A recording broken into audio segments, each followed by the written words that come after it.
Hey everyone, how's it going today? And welcome back to another fourth stimulus unemployment update.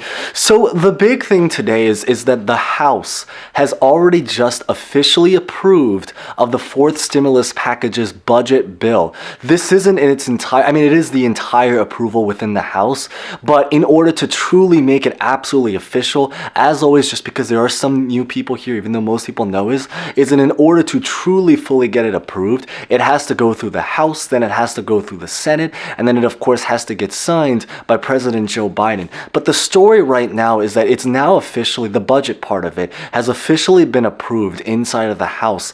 And while this has to do all about the fourth stimulus package, the big thing is that right now, next week, there are going to be several very relatively pretty important dates to definitely know. And I think that even if you have already heard of the news about what's been going on, I really just want to take today to really talk about not just what's going on, but the actual significance about this, of what this actually means. Because I think that what less people are talking about right now is that even though it is true, yes, they are working on the fourth stimulus package, and by package we're talking about all the different parts of it. So of course, as some of you guys know but just in case, there is the fourth infrastructure bill, so specifically the fourth stimulus package physical infrastructure bill. Then you have the human or the social infrastructure side of it, and then you also interestingly have the budget bill. But I think what less people are talking about right now is really about how all of these bills might potentially come together in the next week, but also maybe about how this actually potentially might impact just the world of unemployment in general, because there's a lot of things that have been going on. So if this was confusing, it's going to make a lot more sense hopefully by the end. But as always, maybe real fast, we're going to get right to it. But before we begin, consider smashing the like button, because it is always greatly appreciated. And at least there's some progress and great news now that we do know the House has approved a part of it. Consider subscribing for similar videos like this, and also put other videos hopefully related at the very end screen. And as always, feel free to comment any questions, thoughts, or honestly just really anything at all. Always great to say hi to new and familiar faces. So with that being said, let's get this video started.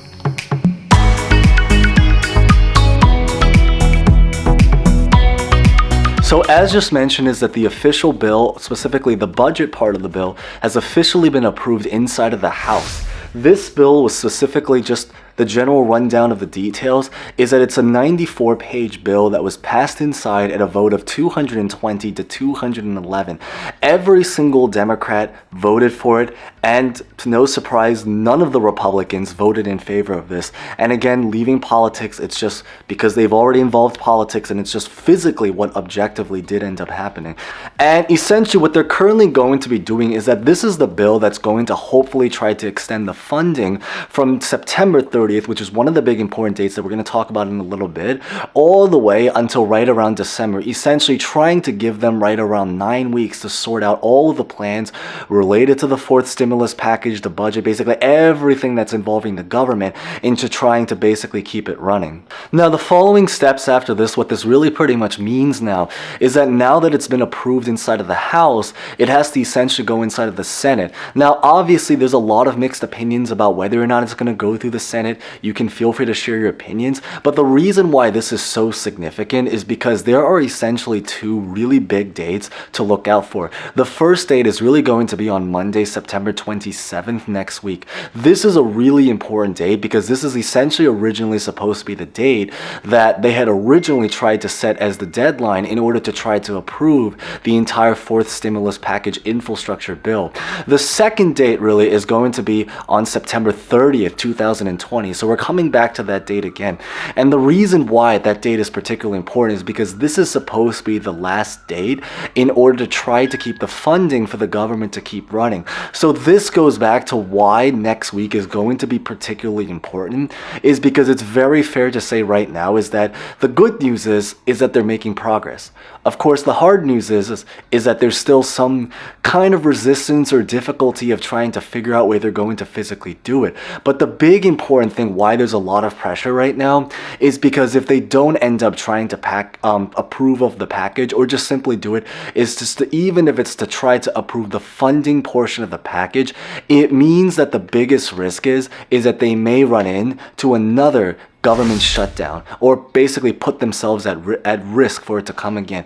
And this is the part that I think is relatively important that less people are really talking about right now, is because if the government really does end up shutting down, what this really basically means is that it essentially means now is that the government won't have enough funding or money to be able to keep running. So how we are going to be impacted, so where's the significance of this for us, is really that the first part is that a lot of government related, just simply put, is just things. So I'll give you an example. Like for example, like a lot of government tourist destinations, keeping things like parks, national parks, things running, essentially just things that we typically try to enjoy that are part of the government. This is going to potentially be impacted. But probably the even more relatable part, and this is the part that really will impact us, is that because if they are not able to approve the government funding, what that physically also means is that a lot of government programs might potentially be impacted. And this is the very basis that most of these, I think it's very fair to say that most of us probably really care about. So what this means is that essentially anything related to government support programs, whether this is things such as like food stamps, Medicaid, Medicare, SSI, SSDI, and then of course unemployment. So how unemployment might potentially be impacted is that if they are not able to get the funding, then first off is that it also means that they're going to be working with an even more limited budget in terms of doing any more particular unemployment. But it also does mean is that if the government's being impacted, it also means, and this kind of goes on to why everything is tied together, that anyone that works for the government will also have less money to physically pay them. One of the last government shutdowns that ended up happening several years ago did lead to that, where there were a lot of people, specifically government workers, that actually ended up losing their jobs because of what had happened, which makes sense, because if you're working for the government, but the government doesn't have enough money or funding, then they cannot physically have the money to pay their people. So what ends up happening is that the people, don't really have their jobs anymore. And the wild thing is that this is actually going to increase the unemployment even greater, which means that there's even greater need for unemployment, but actually even less money to physically do unemployment. So this is really the big significance about how everything might potentially tie together.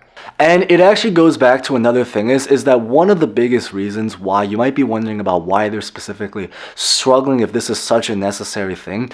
Well, really because the other side of the story is that because right now we have something that's going on, which is related to the debt ceiling. Essentially what this is, that it's pretty much just the amount of money that the government is able to go into debt in order to do a lot of the different things that they're trying to do. And I think it's very fair to say is that after all of the first, second, and third stimulus packages, it basically means is that they've obviously gotten themselves in a particularly huge amount of debt. Now, at this current time, of course, there's a lot of belief that because I think it's fair to say is that there's still a lot of help, hopefully, that can be sent out and that's needed. But it's because of that reason, in order to try to approve of all of these programs, they're going to essentially have to raise the debt ceiling even higher. Basically allow or have a larger cap to how much money they can essentially go into debt to fund a lot of these programs. So the story right now is that they're hoping to try to do it. However, because there are a lot of politicians, and that's why I say is that it's not really a clear black and white answer, it's very gray. And the answer is because if they keep increasing the debt ceiling, then what happens is that it can potentially try to impact now inflation. And this is the part that's really going to come into play, because a lot of people, or just basically, people, just in general, politicians, of course, they're trying to limit the debt ceiling so we don't end up having some kind of inflationary situation. This is much more about economics, so we won't focus as much here because it's a very in-depth topic. Maybe we'll make another video. Consider subscribing if you guys are brand new here, maybe for that. And huge thanks if you guys have been here for a while. But then the idea really is that because probably one of the biggest people that's actually against it right now is Mitch McConnell. So Mitch McConnell is essentially sending a just basically warning or word that it is very possible that if the government ends up going through a shutdown or just some problematic thing that ends up happening, then Mitch McConnell is pretty much going to let it happen. And again, going back is that this means that it can potentially impact all of the government relief programs, like as we've mentioned is the food stamps, Medicaid, SSI, and then potentially unemployment. So by doing this, what happens is that it means there's less money. And this is what Mitch McConnell is. It's crazy that we're trying to bring up his name again. He's back. But the idea is that this is how that if he ends up truly doing this, that's going to impact all of these programs. So, but essentially that's what I really just wanted to share in today's update to kind of explain what's going on. So as always, if you guys maybe found that insightful, consider smashing the like button. If you guys haven't done so already, consider subscribing and hitting the bell. And as always, feel free to comment any questions, personal thoughts about almost just really anything all, because I do know is that there's obviously a lot of things going on, and next week is going to be relatively big. So definitely stay tuned for that. So with that being said, thank you guys so much for watching and hope to see you guys next time.